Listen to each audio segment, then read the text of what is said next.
Message है election commission इस पे कोई official बात की हो तो इलेक्शन कमीशन जो है वो भारतीय जनता पार्टी की एक्सटेंडेड ब्रांच है। वो सेशन वाला इलेक्शन कमीशन नहीं है।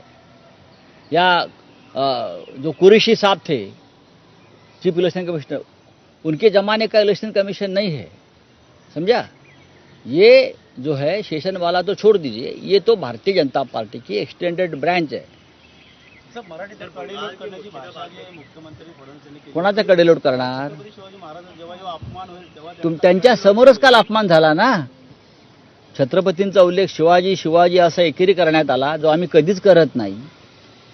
औरंगजेबाच्या थडग्याचा उल्लेख औरंगजेबाच्या थडग्याला काल समाधी म्हणून मान्यता देण्यात आली। जेव्हा गृहमंत्री बोलतात तेव्हा ती समाधीच मानली पाहिजे। देशाचे गृहमंत्री जेव्हा बोलतात की थडगा समाधी आहे, तेव्हा ती समाधीच म्हणून आता यापुढे मान्यता होईल। मग हा अपमान नाही का शिवाजी महाराजांचा? मग कडेलोट करणारच का तुम्ही? हिम्मत आहे तुमच्यामध्ये? करा कडेलोट।